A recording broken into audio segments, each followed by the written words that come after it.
Hi, everyone. Welcome to another episode of Why People Buy. This is the third episode. In the first one, we spoke to Professor Pratik Raj, where we discussed a little bit about the history of consumerism, history of how people started, I guess consumerism started becoming popular. In the second episode, we went a little futuristic. We spoke to Harshit Agarwal, who was an AI artist, and we spoke about the role of AI, in shaping how people are buying and also how people buy AI art in the first place.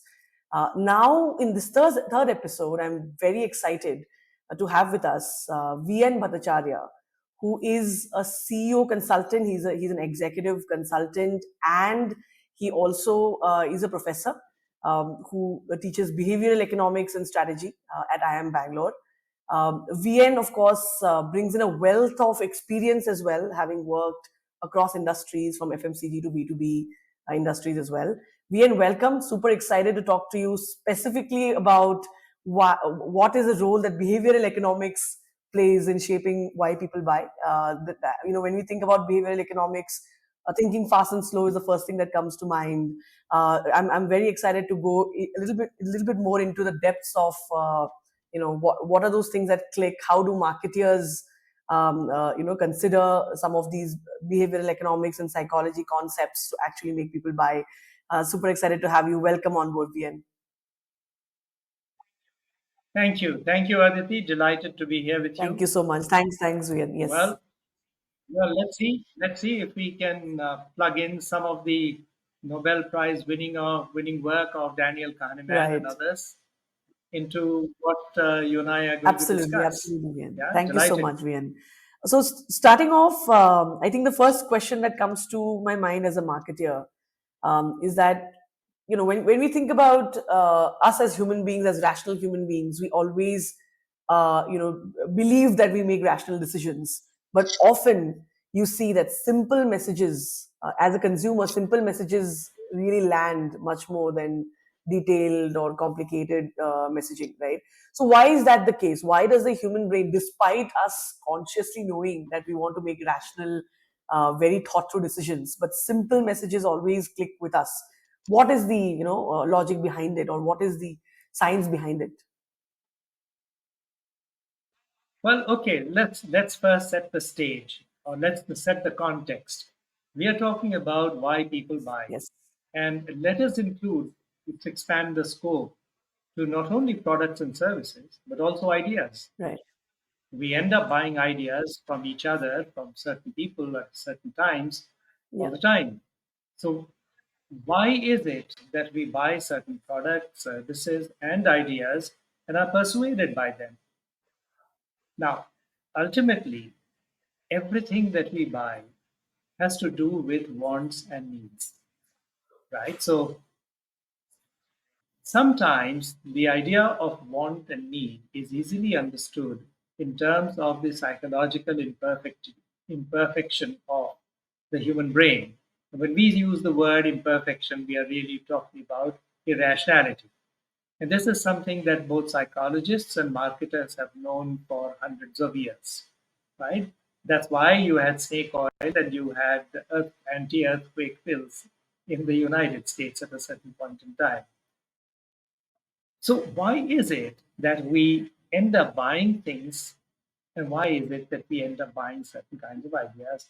So, if you think of buying as an action, then all action is preceded by a decision, and all decisions are preceded by a judgment of a variety of information, a variety of circumstances and context. In the context of the person, in the context of the environment, and in the context of society, and so on and so forth. But all judgment is preceded by thinking. So if all actions are connected deeply with thinking, it's a good question to ask, how do we think? We think in two ways. We think intuitively and we think by reasoning. Intuitive thinking is a part of, not a physical part of the brain, but a process that has been hardwired into the human brain by hundreds of thousands of years of evolution. And it was designed for quick, good enough solutions. so that the Homo sapien could survive.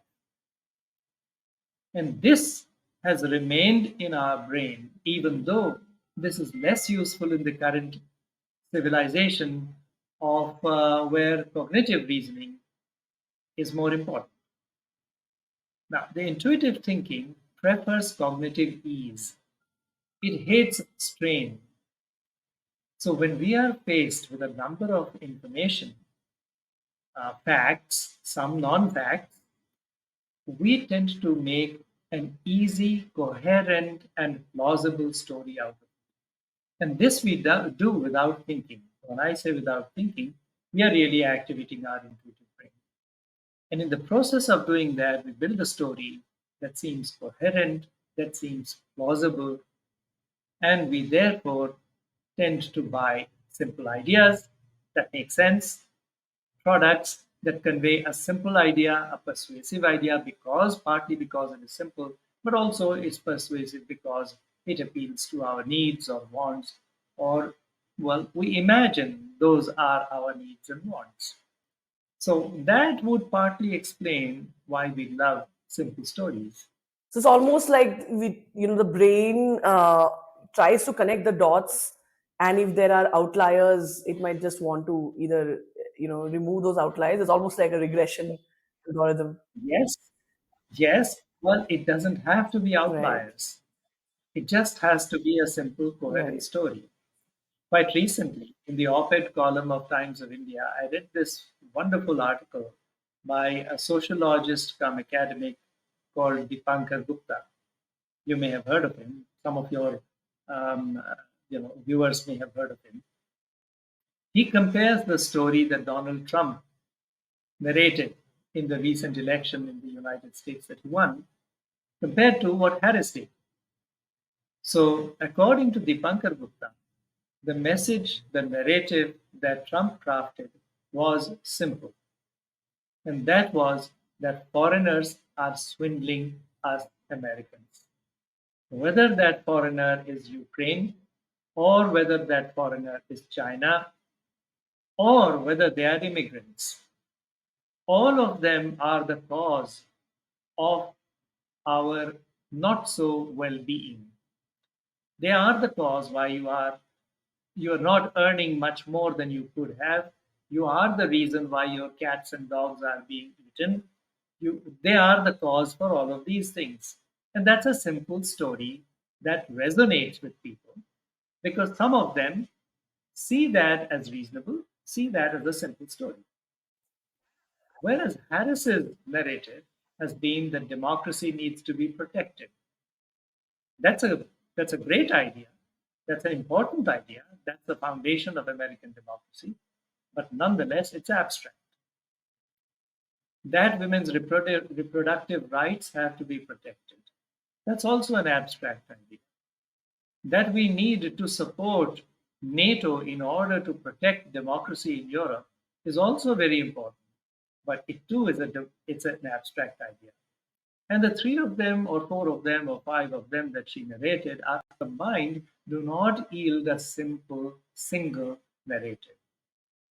So, according to Dipankar Gupta, American voters bought that idea because it was simple, and Donald Trump made it compelling. Very interesting. So I think political campaigns is one domain where ingenious sort of psychology and marketing has to go in, because if you think about it, like you said, for a politician, there's so many different things that they have to stand for. But then, how do you ensure that you can also cut through the clutter, right, and make your message clear? I think even when Barack Obama and Hillary Clinton were trying to I think fight for the seat, right, in one of the earlier presidential elections. The same thing happened there also. Hillary had a lot of different agenda items, and Barack's messaging was very clear, and that sort of also probably makes a big difference. It's not just about what you stand for; it's how you communicate that in a simple way. But I'm also assuming sometimes that could have a lot of negative impact as well, oversimplifying. If I think about it, for example, during the COVID-19 pandemic, the whole concept of herd immunity, I think, is an example I can think of, where everything was oversimplified into saying that herd immunity will save you, which also resulted in a lot of a big faction of the society deciding that they don't want to get themselves vaccinated because herd immunity, right? So, and I don't know what your thought is there, but I would think sometimes there could be negative impacts of super simplifying things. Well, you see, that's what marketers do all the time. Right. That's what is the heart of communication. Now, in the case of COVID, it was important not only to present a simple message, but it was also to put the fear of God in the society, in the community, Right. right? And the two acted together. And it was a simple message that if you do not take the vaccine, your life and your lives of your near and dear ones will Yeah. be at risk. But this is something, of course, the marketers have exploited forever. I mean, all of us can relate to Pidilite, the adhesive makers campaign, where their single message is it sticks and it sticks fast and strong. And that's period. And they can narrate that story through a number of visuals, the television spots, the digital media, Instagram, and so on and so forth. Take Maggie noodles. For decades now, their story has remained simple and a single one. It's made in 2 minutes. It's easy and it's tasty. Right. So almost all successful brands, whether it is a politician's brand or whether it is a product or a service brand, they have really thrived on from building a simple, coherent, and compelling message. So it's simple because it's easy to understand. It's cognitive ease that the brain prefers. Absolutely. Thanks, VN. I think, Yeah. especially what you explained about, judgment and intuitive thinking. At the end of the day, I think there's a lot that comes in our DNA, and even if we, try to have rational decision making, intuition is part of our DNA to a great extent, and I think that determines how Indeed. we make decisions as well. Great, great, great. The Indeed. second, again, very, I think, common technique that marketers use today is the fear of missing out. And not just today, I think this has been an age old tactic that is used. But let's get to understand it from a behavioral economics POV, right? What exactly drives this FOMO, right? How do marketers use it, and what does it mean to the consumer? Is there too much FOMO that you can create, like using fear of missing out too much, and consumers there's a risk to consumers also there, right? Because they could always feel pressurized to make decisions quickly. And also, is there too much of FOMO being created where consumers then decided, okay, I don't want to be in this in this quick decision making bandwagon, right? I want to take my time to take decisions. So help us understand from a behavioral economics Yes. point of view, what does FOMO mean? So here, so some I think a few months ago, one of my students talked about FOMO, and I asked, "What is FOMO?" And he told me that it was the fear of missing out. I hadn't heard of it. The fear of missing out is much academically, we can interpret it through the human being's inherent nature of loss aversion. We hate losses, right? We can forego gains, but we will try our best to avoid losses. And the reason for this is that loss or avoidance of loss is directly connected in the reptilian brain that we have with survival, right? And it is so strong that empirical research has now shown that the pain of loss is almost 2 to 3 times as great as the pleasure of gain of the same amount. So imagine somewhat like this, that if you found a 100 rupee note on the street, it'll give you a certain pleasure. But if you lost a 100 rupee note from your wallet, it'll give you a far greater pain than the joy of finding 100 rupees. And this is the reason why we tend to avoid pain or loss. This loss aversion is something that both marketers and communicators strongly drive, right? Because they know human beings are naturally loss averse. Now, research and academic work can indicate and you know thread this abstract concept in ways that explain a large number of human behavior. But empirically, we as human beings, as marketers, as businessmen, we have known this all along.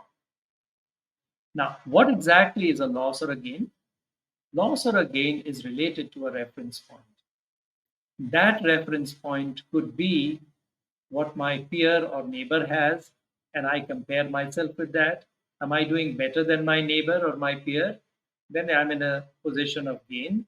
If I perceive that I'm doing worse, then I'm in a position of loss, right? At the end of the assessment year in my company, I expect to gain, let's say, a 15% increment because I believe I have done much better than my peers. But I end up getting 10% and I feel a deep sense of loss. Whereas if I know that everybody got 6% and I got 10%, I'm in a position of gain. So this reference point is very important, and this is what largely determines whether or not we are perceiving a gain or a loss. So this fear of missing out is what drives a lot of our buying actions. Very interesting, which is why you have a big billion day at Flipkart, because of course you get you get discounts, but you also have this urgency that you have to really really make your decision soon. In fact, I was Yes, wondering, I indeed. think Flipkart or Amazon, one of these two, in the recent sale, right? They did not reveal their end date of the sale. I don't know what exactly is the thought process behind that, because if I think about it intuitively, it seems like you should be giving an end date. Otherwise, people would keep delaying their decision, right? Because they think that, oh, okay, I Yes. probably have a lot of time left, right?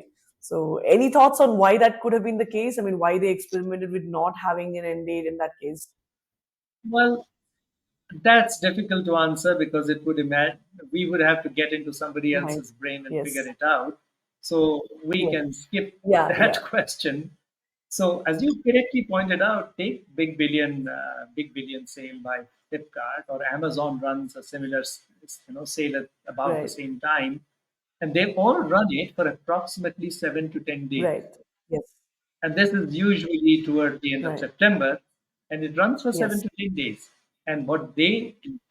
invariably do is that as the ending date approaches, they increase the number of exposures or messages that tell their shoppers that you've got 3 days left, you've got 2 days left, you've got 1 day left.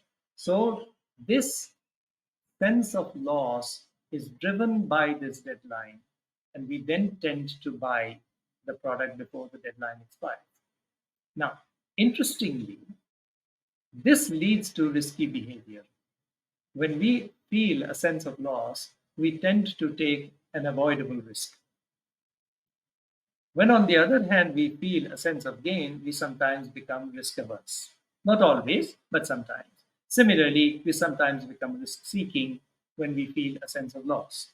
So, why is it a sense of loss? To be driven to purchase something that we may not need just because there is a Black Friday sale going or there is a big billion days going. And the reason is that we may not need that product. We may get a better product well after the sale. We may buy a superior product next year because more features will be available on that product. But because of this loss aversion, we tend to be driven to make a decision quickly and thereby incur a risk of loss on the other hand. Very interesting. And I guess, that's where marketers have to use it in the optimal amount to make sure that it can nudge people, but yet not overwhelm them while making decisions. Yeah. Correct. Correct. Yeah. Talking about So, yeah. for Sorry, go example, ahead, please. yeah, sorry, I was just going to give you Yes. another example. So buy one, get Yes. one offer, right? As the marketers call it, the Yeah. BOGO offer, right? And they are almost invariably go with the Right. deadline. Right, absolutely. That reminds me, there was a recent episode of Kapil Sharma. I didn't see the show, I just saw the snippet of it where The guy says it's a buy one get one, but then people assume when you say buy one get one, it means you buy one you get one free. But then he said, "Who's you're not using the word free? It could just mean you're buying one and you're just getting one." So yeah, I mean, loss aversion Right. is a very interesting theory. I think the other sense of I would say not exactly loss, but a negative emotion that people often feel is buyer's remorse, right? Which we again we learn about Yes. as marketeers or even in our MBA classes, right? We talk about buyer's remorse. Let's talk a little bit about how and what is the role that choices have to play um, in in buyer's remorse. For example, if there are too many choices, and I first of all, I always get a person like me always gets confused when there are too many choices because I'm always second guessing if I am doing the right thing. Am I actually choosing the right option? And after I buy, I still feel a little bit unsatisfied because I feel maybe the other nine options I should have evaluated a little bit more, right?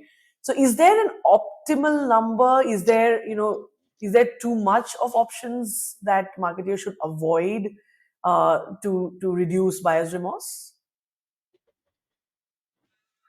Well, unfortunately, we will find it as buyers, as shoppers, we will find it difficult to avoid the many choices that are presented to us.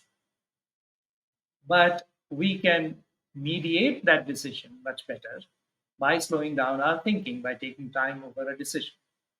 But interestingly, the question that you are asking combines both the concepts that we have just discussed: cognitive strain and loss aversion.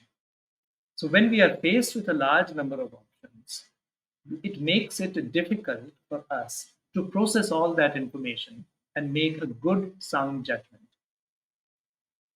And that is for two reasons. One, it is difficult to process so much information quickly. And secondly, invariably, when we are out to buy something, there is a pressure for time. That pressure for time is not needless, that pressure for time is not instantaneous, but it still is a certain amount of time within which, let's say, we have to complete our purchases in a supermarket or in a dress store or whatever. And this causes cognitive strain. Simultaneously, when we are faced with a large number of choice, we do end up buying something or the other. Buyer's remorse sets in later when we begin to wonder if we could have done better, if we could have chosen another item, which could have been a better item, it could have been a cheaper item, it could have been a better fit. So, for example, you go out to buy jeans or a dress, there are so many designs available, so many types of fit available, so many, you can have a low waist or a high waist or a mid waist, and God knows whether a boot cut or a narrow cut or whatever. In addition to that, then there are colors, and then there is, different washes. For God's sake, I don't know how many, 50, 60 different varieties that you have to choose from. So that is bewildering. And we do end up buying something. But later on, we begin to wonder if we could have done better. So this loss aversion also triggers emotion in us. And this is the feeling that arises when we end up buying something when presented with large number of choices. Usually, this is more likely in high ticket purchases, such as dresses or saris or let's say other products where we usually make a decision within a limited period of time. It is less likely when buying a car or a house because these decisions are usually taken over weeks or days. Right? It is also less likely, although it is bewildering, when you go to buy cheese, let's say in a supermarket, right? Or a soft drink. Now, those are mediated by the kind of preferences that we individuals have or the kind of brand identities that we associated and the preferences. So they make the choice easier by limiting the number of options that we consider. But just think, I mean, you go out to buy cheese in a supermarket, you could have a choice of 50 or 100 different varieties of types and flavors and makes and soft and hard and brand and so on and packing and so on and so forth. So usually for lower ticket items or for products where consumer decision is shaped by strong preferences for brands or flavors or whatever, those are mediated and therefore we suffer from less regret. Though the we do get bewildered when we go to a cheese counter or a soft drink counter and we find so many. Another, I think, example that a lot of people relate with is choosing what to watch on Netflix. Basically Oh that's sort yes, of, it's just across the board, right? Anybody who sits down saying, I want to watch a new show, because it's also a commitment, right?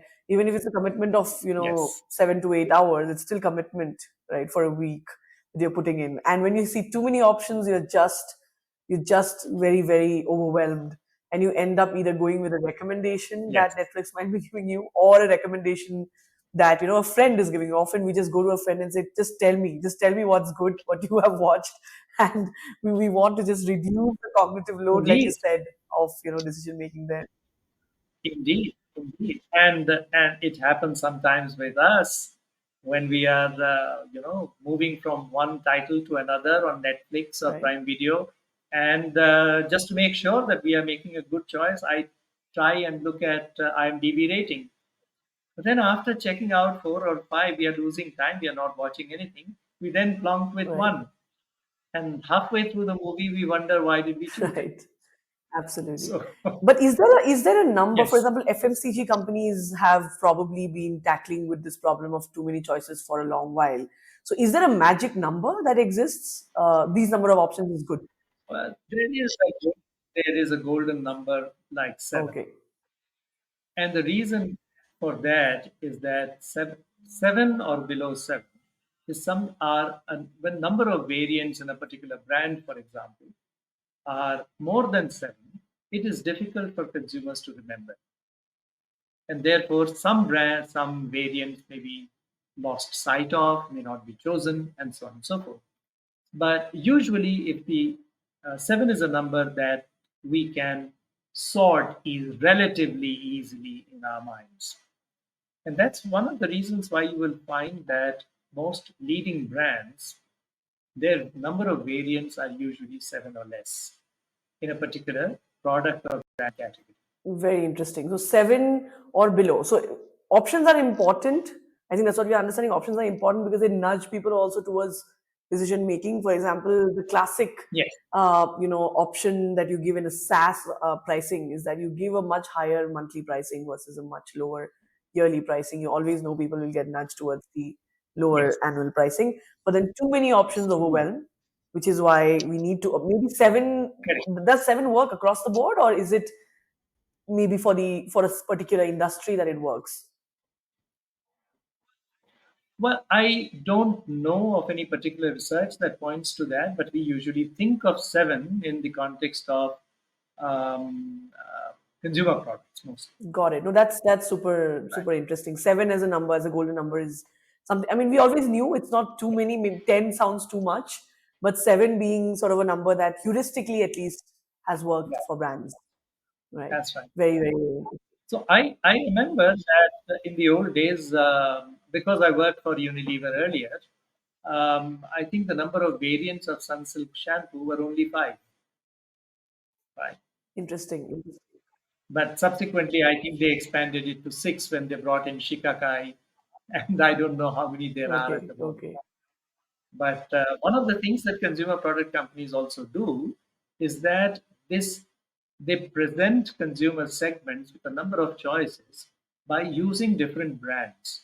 But within a brand, they would tend to have variants, which are seven or below. Right, right, right.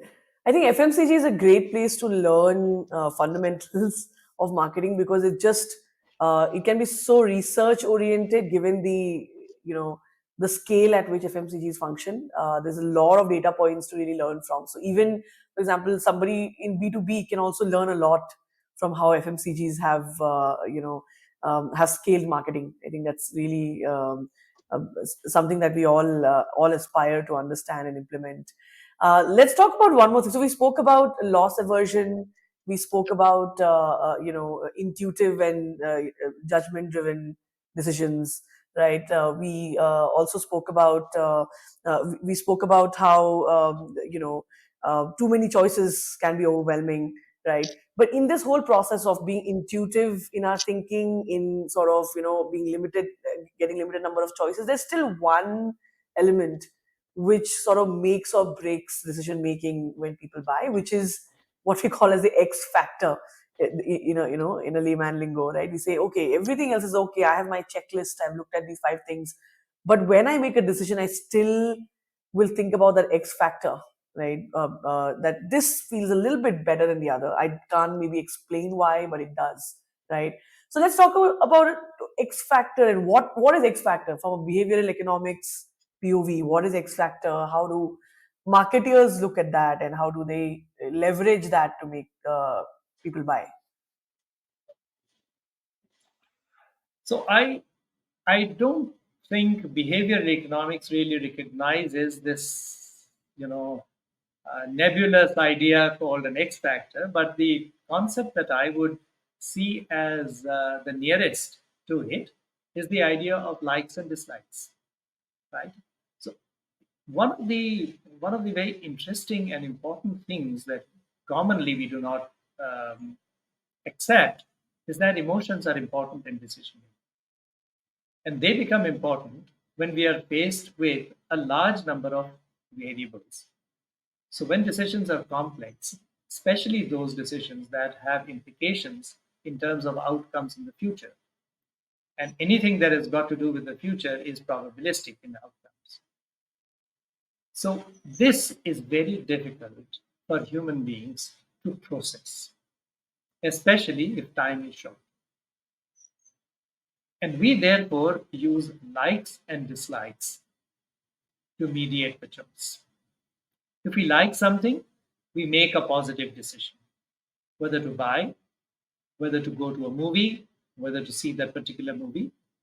And if we do not like it, we avoid making the decision or avoid that product.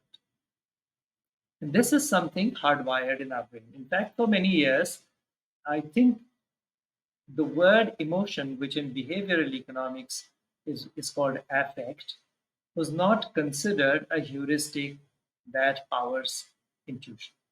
But it has now come to be accepted as a toolkit that the intuitive system uses to make decisions. And we cannot avoid it. Now, as a corporate executive, you will understand and you will have heard and felt that we many a time make decisions on the basis of gut feel. The word feel in gut feel is about emotion. We like a particular decision, or our gut feel says, don't go there. We dislike that choice. And that's connected with the way we mediate decision making when not all information is available, or when information can lead to probabilistic outcomes, choice of strategies can lead to probabilistic outcomes. We use gut feel. And there's a very interesting body of research done by a neurosurgeon called Antonio Damasio, which actually established that gut feel is real. It changes body chemistry. It changes our breathing rate slightly. It increases the heartbeat slightly. It increases micro sweating of the palms because of the anxiety that is underlying when we are making such decisions.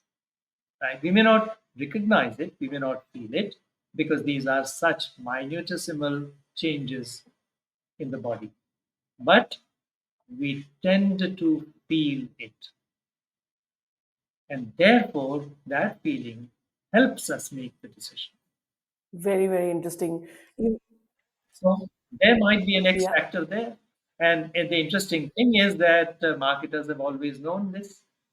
Have you ever wondered why almost all human models and advertisements are presented as smiling?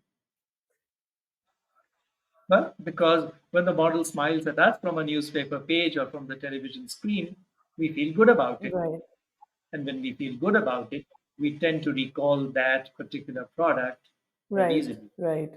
Very interesting. And I think I would also love to think deeper about what is the implication for B2B marketing as well. Because typically, B2C marketing, we still understand a lot of these fundamentals that, consumers take a lot of decisions driven by emotions, right? Maybe some products they are ready to be more emotional. Some products they are little less emotional in the decision making, but the emotion still plays a very very important role. I think what's also interesting to think about, because I have been in the B2B space for a while now, is how that also impacts B2B decision making. Because the first thinking that comes is, oh, Yes, B2B is, you're not selling to a consumer, you're selling to a business. They have multiple decision makers. There's a very structured process to decision making. So obviously emotions don't matter, but I don't think that's true, right? Because at the end of the day, even oh, corporations are made of human beings who there would be something that would matter, right? At the end of the absolutely. day, the brand, the reputation. Oh, yes. I think in B2B decision making, emotions Yeah, do play a role. But of course, they don't play a role as much as they do in consumer right. decision making. So I'm reminded of this little snippet. There was a salesperson who used to sell cars in the 1980s, I believe, in United States. He was so successful that his lifetime sales were several billion dollars in size of cars. Okay. And one of the things that he used to say is that be the rope before the rope. And he gave the analogy of how large ships are moored on port side.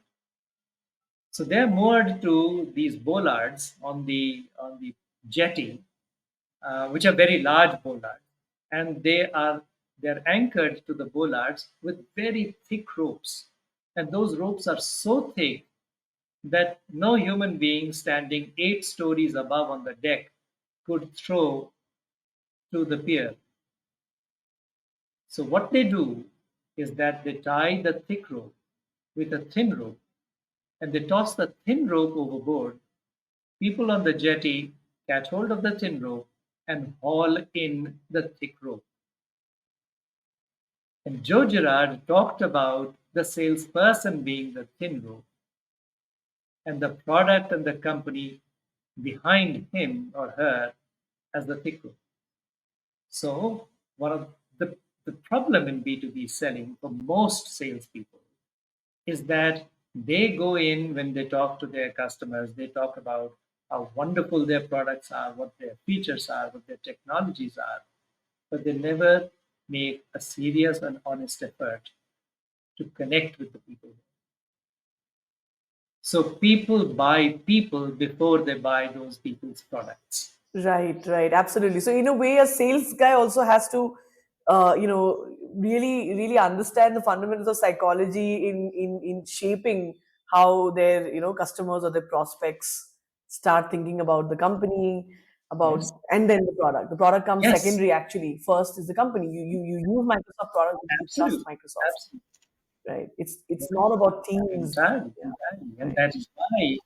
that is why buyers, corporate Yeah, buyers, like in an interview, they can take an instant liking to a person. At the end of the day, they may or may not buy the product because decisions are also made fairly rationally, as you correctly said, in corporations.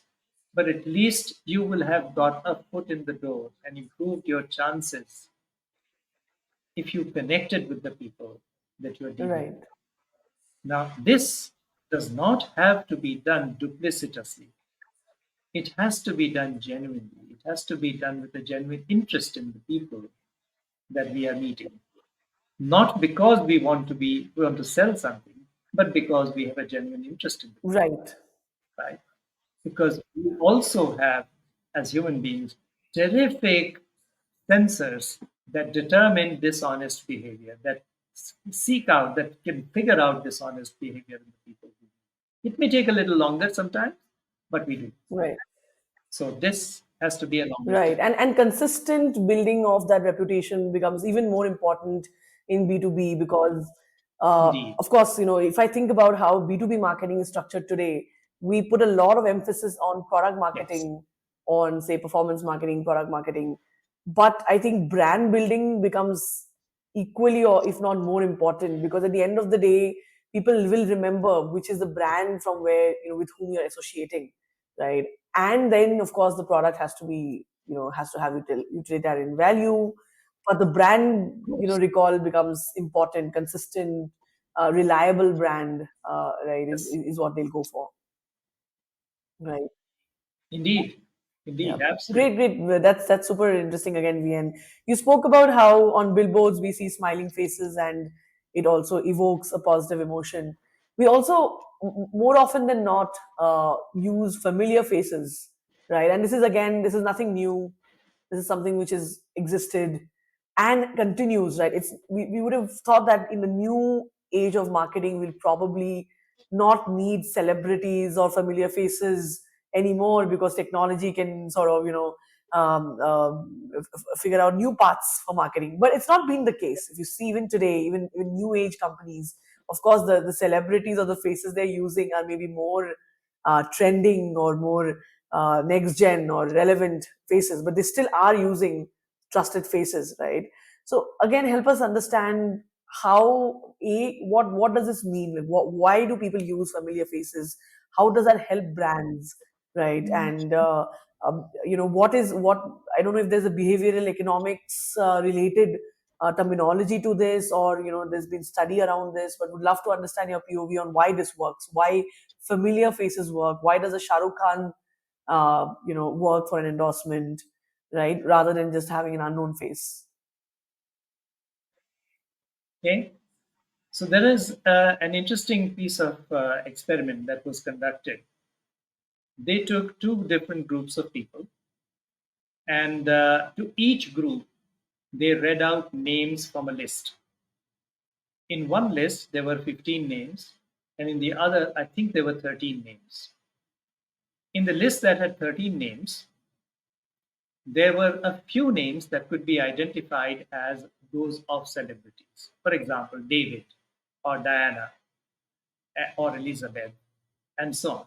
In the other list of 15, there were names that were commonplace, but not associated with celebrities. At the end of reading out both lists of names, the groups were asked which of the two lists had more names.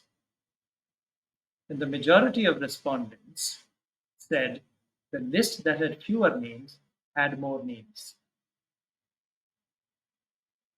That's a strange They could outcome. remember. Certainly They could not remember more positive. names, I guess, in the shorter list. Yes, because it had fewer names, but it had names of celebrities that could be quickly recalled. Right? And this is something that in behavioral economics is called a heuristic or a bias called availability. It has the characteristic of bringing something quickly to mind. And that is why you see Shah Rukh Khan in advertisements of Big Basket. Right? It's another matter that he was an early investor, but Shah Rukh Khan is an extremely well-known face and a name. So featuring Shah Rukh Khan in that advertisement actually enables the marketer to get their customers or prospective customers to recall their brand quickly. This is also the reason why David Beckham plugged Nike football boots. That's also the reason why Hema Malini is seen as the face of Kent water purifiers or Kent home appliances. Now, between these examples, there is an interesting difference. You do not associate Hema Malini as knowledgeable about the quality of an RO, right, or a home appliance. But she's a well known face. You do not associate Shah Rukh Khan with how well Big Basket will fulfill its promise. But both of these examples are designed by the marketer to lead to quick recall of the brand by association. Whereas when David Beckham, who was an expert and famous footballer, when he plugs Nike boots, Nike is not only expecting quick recall among potential buyers, but also that David Beckham serves as an endorsement of the quality and efficacy of those football boots. And this is why Serena Williams plugs and Federer and Nadal, they have been plugging Nike for years. Tiger Woods has been the brand ambassador of Nike Golf for many, many years, and so on and so forth. So there are two aspects here that we talked about. One is availability, which brings to mind a particular brand by association because a celebrity's face is associated with it. And the second is that in addition to recall, the endorsement of a celebrity improves the perceived brand quality or functionality or efficacy, and therefore provides a stronger reason to buy. Very interesting. I think the first element of availability or the familiarity piece, I think, is easier for people to understand. If I see Shah Rukh Khan, I know that Shah Rukh Khan is a well-known name, so there's an association. Of course, there's a nuance there that if there is a celebrity who lends their brand to too many endorsements, it probably also becomes difficult for one brand to stand out for an association. For example, a celebrity like Virat Kohli or an Ayushmann Khurrana also from the Bollywood Janta. I think these folks again, because they have a lot of endorsements. If I think about them, I'm not maybe one or two I can remember, but I don't remember all the brands that they that they lend their personality and their brand to. So there's sometimes clutter that also happens there. But the second piece you talked about becomes critical there, which is not just the celebrity pull, but what is a celebrity lending to the brand in terms of either credibility or similarity in their approach versus the brand's approach. If it is like you said, a sports brand and there's a sports person endorsing it, it's not just the name of the famous sports person. It's also about their expertise and them knowing better than others. That also sort of makes that difference, I'm guessing. Yes, so endorsement does not have to be simply because that person is an expert in a particular field. Right. I'm reminded of, in the old days, Lux toilet soap of Hindustan Unilever used to feature film actresses. And it was always presented as the beauty soap of film actresses. Now, you associate beauty with film actresses.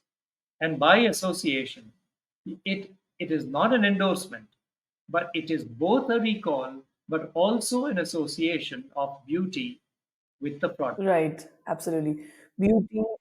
So we have talked Yeah. about, yes, we have talked about recall, we have Yeah. talked about endorsement, and we are talking about Efficacy. an associated Right. benefit that the celebrity can lend Right. to the product. I mean, I anyway don't think most of the celebrities actually use the products that they appear in the ads of. But as long as there is a relatability, I think the association is important. Essentially, yeah. Yes, yes, Great, great. indeed, indeed. But of course, as you correctly mentioned, sometimes celebrities do just too many advertisements, and this weakens the brands Yes, that yeah. feature them. And of course, there is the other aspect, which is not very often talked about, which is the ethical connotations of the brands they endorse. For example, nowadays we have famous actors plugging Pan Parag or their equivalent. Right? And incidentally, all of them are known for good health. Akshay Kumar, particularly, who had a YouTube video that I had seen somewhere, where he said that when he went for shoots, he always takes food from home. And yet, he talks about, quaffing something that may have Right. tobacco in it. Yeah, I guess it works well for the Panparags of the world, but it doesn't work as well for the celebrities brand because they, in the recent times, have also faced a Yes, lot of backlash for having. In fact, some of them have now come forward and said they will never endorse certain categories of indeed. products going forward. Yeah, yeah. Yes. Indeed. We and that was super interesting and a lot that I learned. I think some of these things we understand superficially, but when you get into the nitty gritty of it, it really unveils a lot more. So thank you so much. I had a great time. Thanks for sharing your insights, especially helping us understand. For example, FOMO is actually loss aversion, which is a well studied topic as an example, right? So we all just think of it as, oh, there's a fear of missing out. But what does it mean? How marketeers use it? I think those elements really were very enlightening. Thank you so much for spending time with me and discussing all about why people buy. Was great talking to you. You're welcome, Aditi. And I must compliment you because you crafted some very incisive questions. Thank you. I enjoyed the session Thanks. too. Thanks a lot, Vian. Thank you so much. Have a great day. Yep. Bye. Okay. Thank you. And you. Bye bye.